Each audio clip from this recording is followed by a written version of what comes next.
Well. I always wanted to talk about the worst thing ever, but today we're talking about something worse than that. Dark Souls 2. And wait, it gets even worse. The Scholar Edition. This is by far the worst Souls game and the worst Souls-like I've ever played for pretty much every possible reason. To me, it's not even a question, it's just obvious. And today, I wanted to get my thoughts out on that. Some may say it's beating a dead horse, because we all know this is just the slime of the slop kind of video game, but we gotta make sure this evil stays buried, just so everyone knows this is my first and hopefully only playthrough. So everything I'm going to be talking about and showing is going to be from the base game and not New Game Plus. Because let's be honest, would you want to play more of this than you had to? Let me answer that for you. No, but let me catch my breath and try to be nice in the beginning. And let's start with the positives. Is there another one? There aren't any. Is there another one?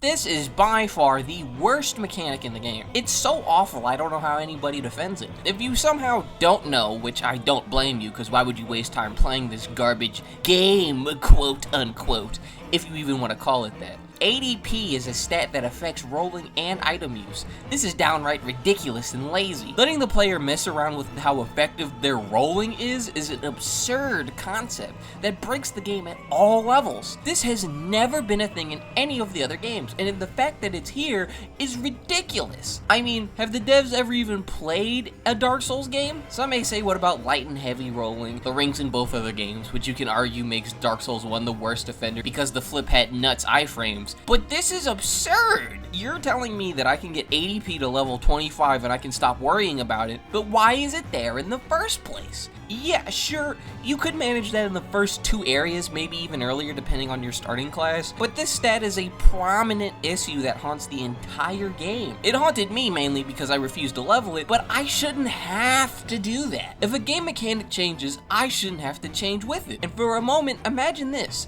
Imagine if they had some stat that affected the speed of something that wasn't immediately obvious to you, and it was named Dex. That would be ludicrous.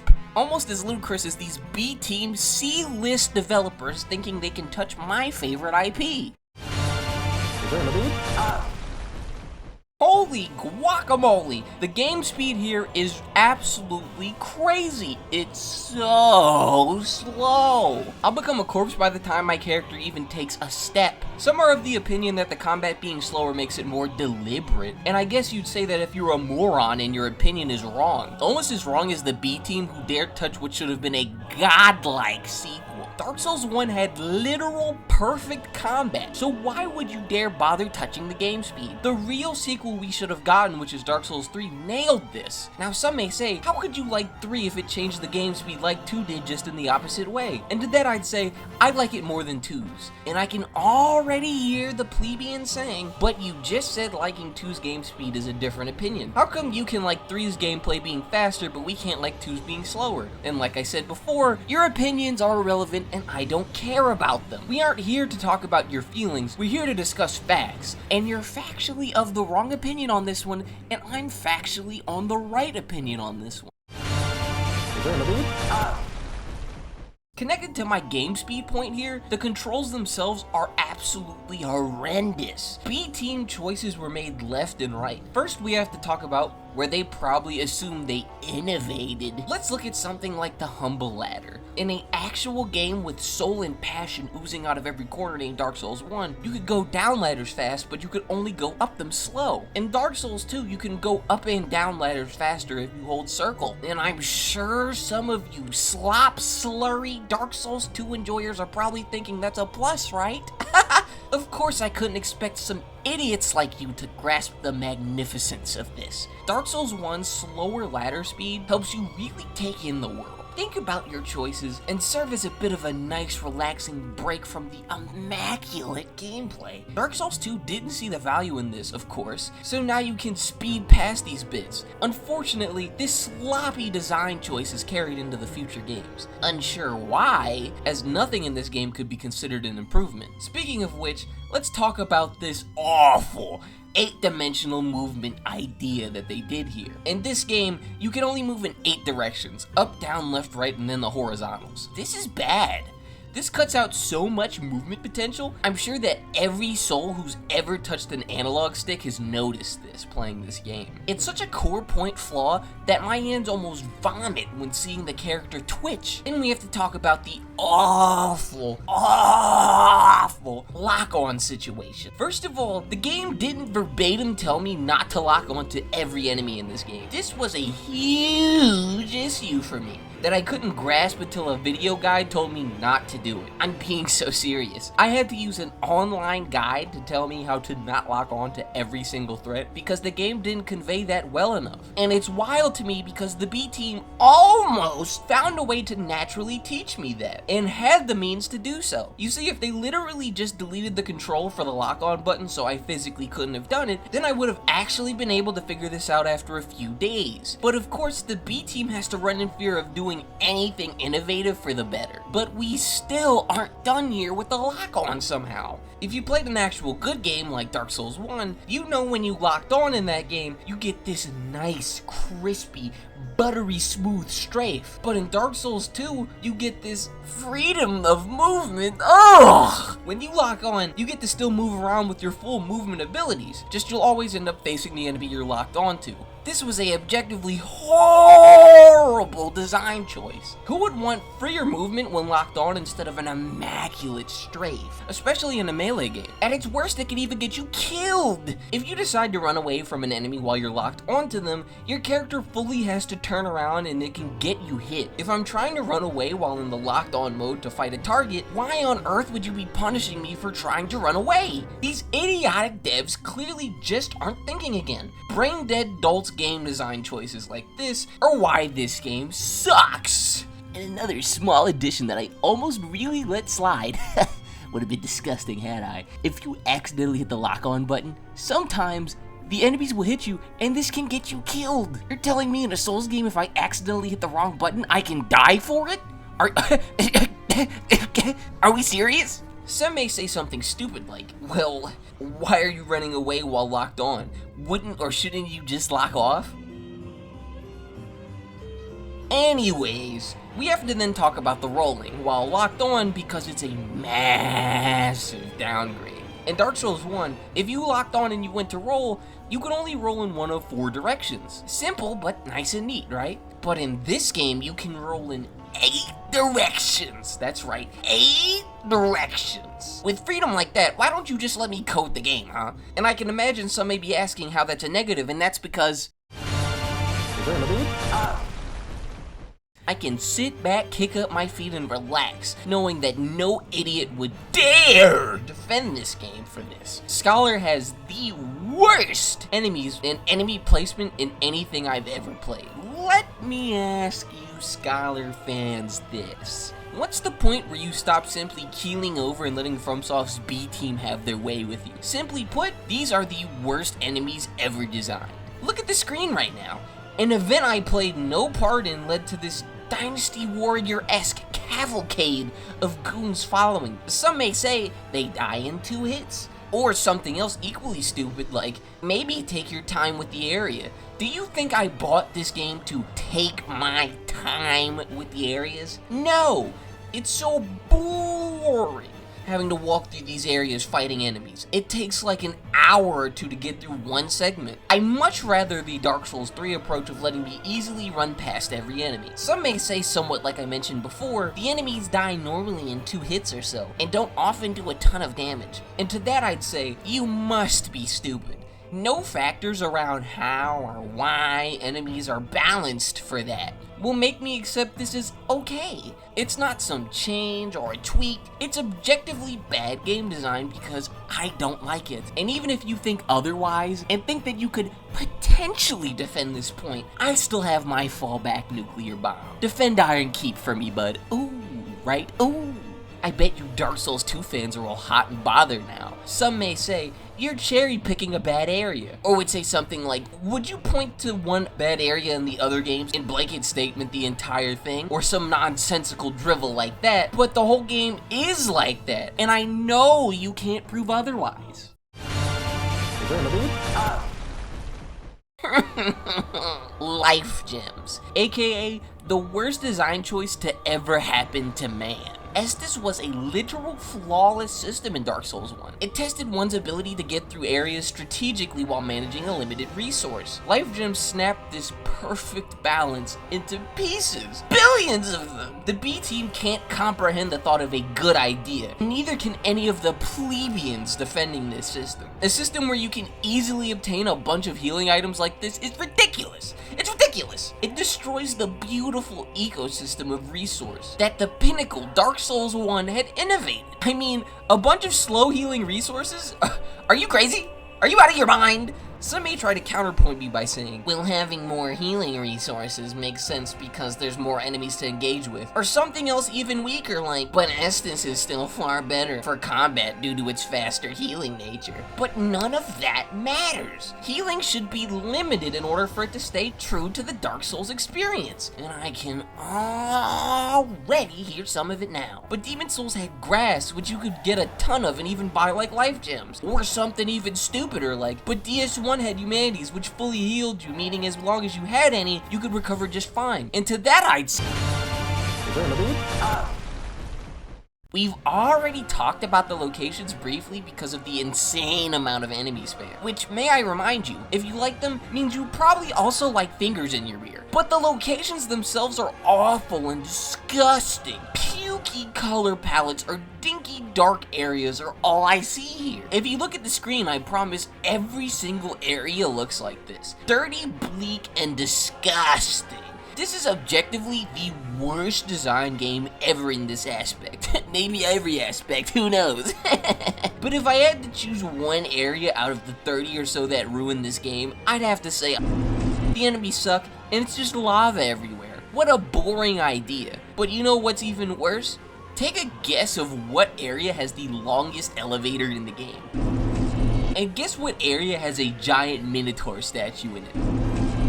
You see how 99.9% of flaws point to... But to get back onto... Guess what area has the old Iron King boss? Ooh, it boils my blood! Iron Keep, Iron Keep, Iron Keep. Is there another one? Really almost slipped by me.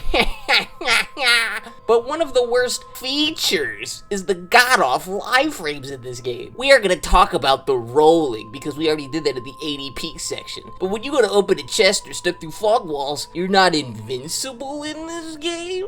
It's such a brain-dead change that I don't understand why they made it, and why the DS2 fans, or as we should call them, brain-dead gerbils, defend this point. This design choice is absolutely the worst. It pushes people in the RPG to clear out areas or else they, get this, suffer the consequences of their actions? No thanks. I like my low-risk, high-reward exploration. I'm sure whoever coded this thought they were a genius, but in reality, they probably couldn't even pass a kindergarten math quiz. Is there another one? I've been waiting, itching, rubbing my hands together like the fly on your wall right now to get to this point. Bosses here are dreadful, terrible. They don't have that bad boy edge the original Dark Souls had. They all have very few moves, overly honest telegraphs, and are just bad. And at their best, they're fine. Unlike amazing bosses like Quailag, Taurus, Centipede, and the others who had truly rich, deep, enthralling, majestic movesets that almost felt like you were fighting a real creature that burst into your home. It's like going from fine dining to eating out of the pigsty. I mean, seriously, going from the home of incredible boss fights to the bottom of the bin is... it's disgusting. But I suppose you Dark Souls 2 fans just eat it up, huh? Guess you like eating out of the bottom of the trash can, huh? Dumpster dives are probably the highlight of your day. It's almost impressive how the C-list B team managed to craft some of the most generic, uninspired, least interesting fights known to man with nothing unique about them at all. Had Michael P. Zaki lended his grace to this game, we probably wouldn't be here. But unfortunately, we happen to be here. Is there another one? This is infamous. I mean, there's so many I can show you, it'd be kind of pointless to even elaborate on this point for super long. We all know that this game in particular has some notoriously bad hitboxes. FromSoft has always been so good with their hitboxes across all of their titles, it baffles me that they could allow something like this to even exist. And what baffles me even more is the scum-guzzling Dark Souls 2 enjoyers who play this sludge and don't see a single problem with it. I have to reiterate, I don't care if you like the game or accept it for what it is. This is an objectively flawed and awful game. This is the piece of art where subjectivity isn't a part of the conversation because it's so unfathomably bad, and that little nuance bit that you guys like to throw around every once in a while when you start losing every debate you step into. Just open your eyes and defend this. I mean, seriously, look at the screen and defend what I'm showing you. I dare you! Is this where you should say level ADP? Or will you finally see the truth that you've been delusional ever since you wanted to be the special gumdrop that likes this game just because it's different? Is there another one?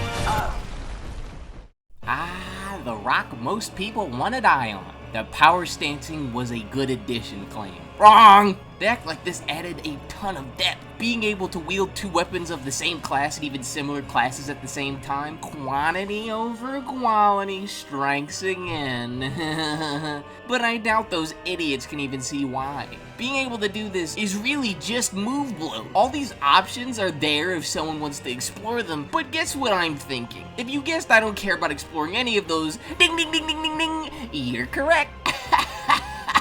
All of these useless dual-wield options don't mean anything to me if I personally don't want to use it. If I wanted to play a game with real power stancing, I'd play a good game like Elden Ring.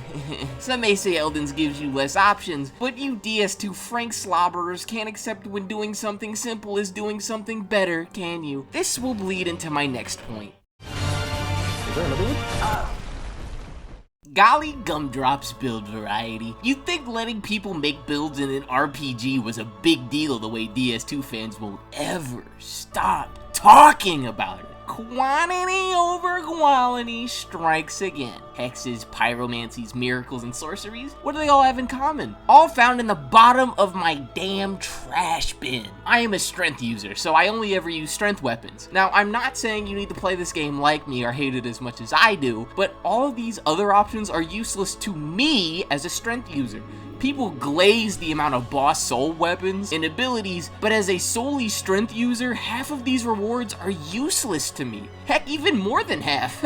So I have to sit there, hands folded like a good little guy, as the game hands me crap in a bowl 99.9% of the game. If they removed Dex, Faith, and all these other crappy little perks, the game would be better because I don't use any of that stuff anyway. And before the inevitable and unfortunately common Soy Boy DS2 fan says, well, even if it's not for you, what if you ever try another build? And again, I have to swat you down like the damaged little fly you are. With the mighty axe of a saying, quantity over quality. Feel free to weep and baby rage in the comments now. I'm never going to change my build. I'm never going to play this game in any different way. And some may say, well, what about the others? What about other players? Are they the ones reviewing this game? No. Is this their video? No. So in my humble fact, all this garbage on top of the Dookie Sunday is worthless, cookie cutter filler. I'm happy for you guys that like to fly around dung, but me, I respect myself more than you clearly do yourself,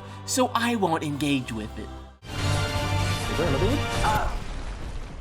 Another addition that these slob dogs love to hang on to. You could respec in Dark Souls 2, which you couldn't in Dark Souls 1. Okay, you want a medal? Maybe a dog treat? Whoever said respecing in a game with builds is a good thing? Me personally, I love when an RPG with multiple builds and options for the player to use forces me down a specific path because I didn't know every option when I opened the game. It gives your builds more purpose, and if I hypothetically in another timeline wanted to try another build, I'd have the joy of prancing around Dark Souls 1 all over again with a brand new character. But Dark Souls 2 missed the joyous and whimsy feeling of starting an entire game over to try something new by trying to innovate again. Some real bread tastes better than key logic on this one. Is there another one? Quantity over quality is the name of the game for these last few sections, huh? Another thing the DS2 slob dogs will praise is that the game actually changes when you go through more new game playthroughs of it. Does anyone see the problem here? I'm sure my fellow truth feeler free thinkers will notice it immediately. I'd have to play this piece of crap more than once? Hell, I should have got a reward for even opening it past the main menu. But now you expect me to actually play top to bottom 7 times? What are we on? Impractical Jokers?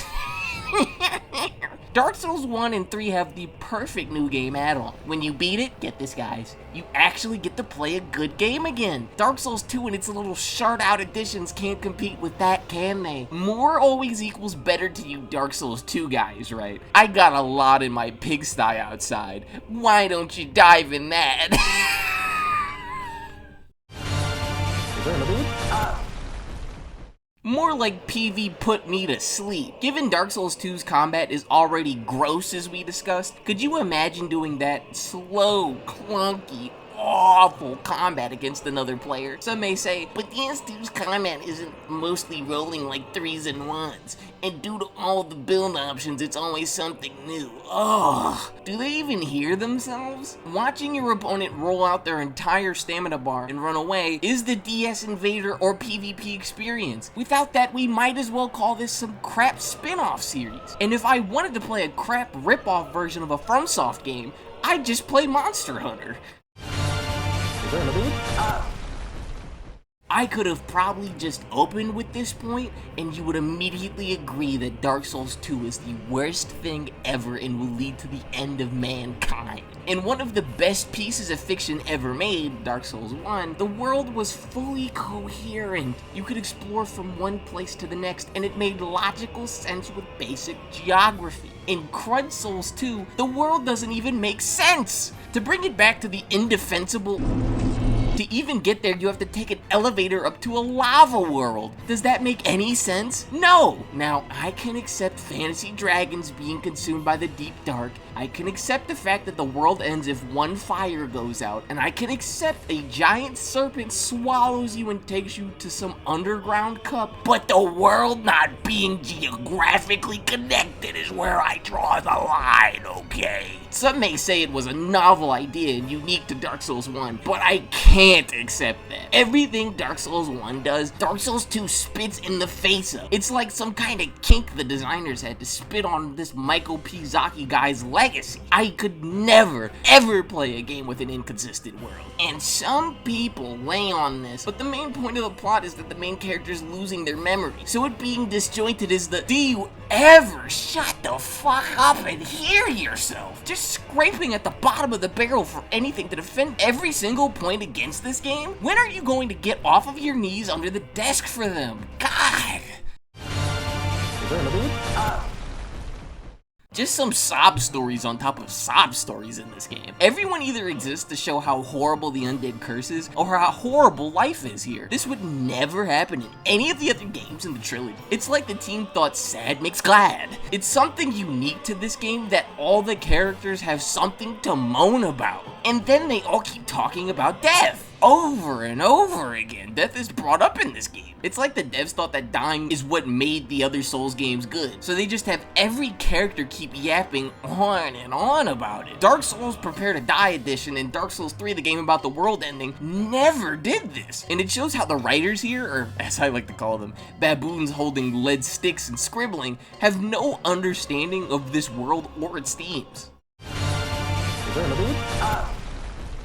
Not really a ton to say here. Why would I want to play more of this garbage game? There's 3 garbage DLCs, all with the same garbage qualities of the base game. But if I had to point out anything specific, Aleum Lois sucks. You're telling me I have to scour an entire area to find an eyeball in this big, easy to get lost in map? Nah, I'm good. I couldn't even bring myself to fight this stupid tiger I heard of, because even thinking about this region might have given me brain damage. Another B-team design choice for them to think I'd want to play this filth and look around for some stupid eyeball. Broom Tower? What do I look like walking up and down some chains to use these wedges? They want me to play the game, explore the areas, and search for rewards?